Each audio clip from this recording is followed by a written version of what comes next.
Dear comrades and compatriots, Angolan people, I learned from a very early age that the trust of the people is not given or granted to us, as if it were an inherited right, but rather as a manifestation that is earned through respect, humility, open and honest dialogue, as well as values and principles that guarantee mutual trust. A year ago, in 2024, I was confronted by a journalist who asked me if I was thinking of running for president of MPLA. At the time, I replied that I was considering it.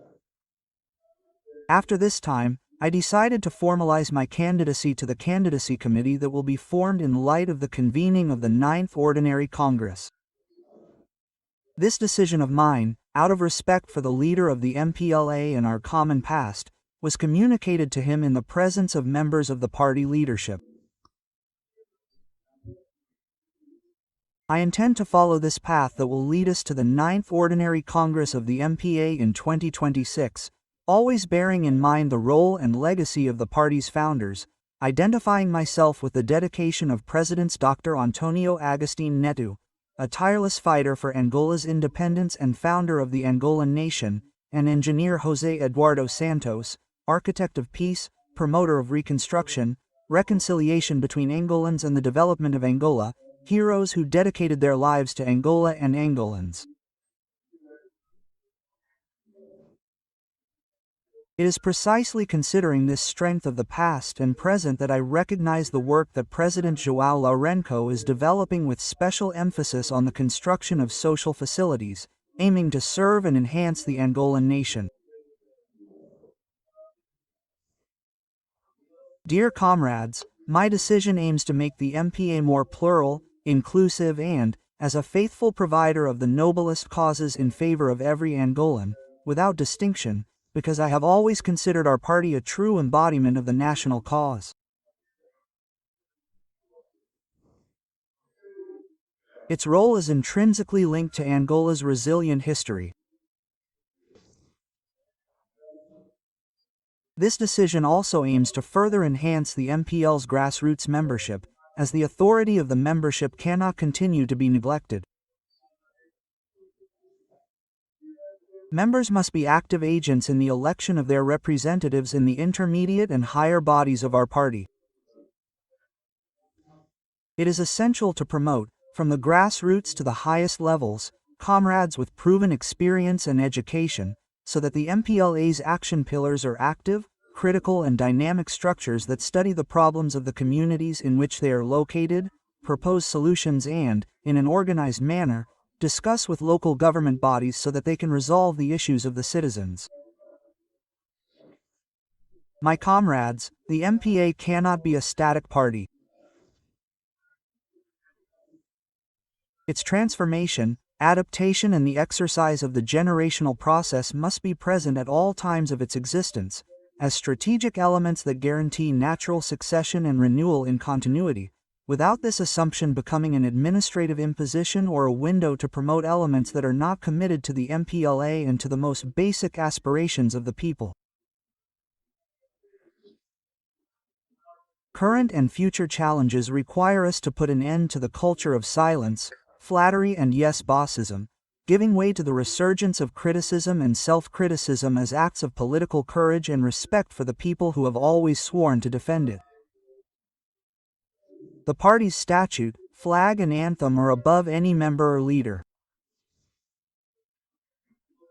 I wish to bring back all those who, for various reasons, have distanced themselves from this great Angolan political family, because only by uniting as Cabinda-Canenos will we be able to reclaim the winning mystique that has always characterized our party, overcoming setbacks and achieving successes in unity and satisfying the desires of the Angolan people.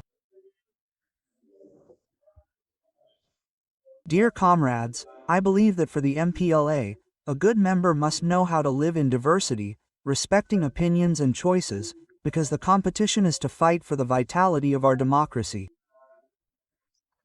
It is necessary for the MPLA to maintain its commitment to dialogue, as it has always done.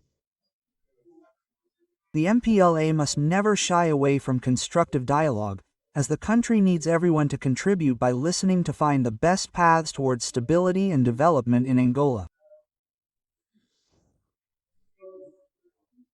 The voices of religious communities and civil society organizations must always be heard when formulating the main public policies aimed at the well-being of the population.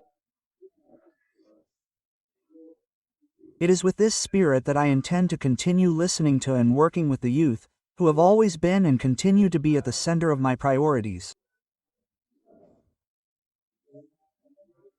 This will contribute to continuing the work that the MPA has done in promoting young people to take on high-level responsibilities in the party and the state, acting as a catalyst for generational integration. Dear comrades, as a career soldier, although currently retired, I believe that MPLA must reinforce actions in defense and in the well-being of former combatants and veterans of the country.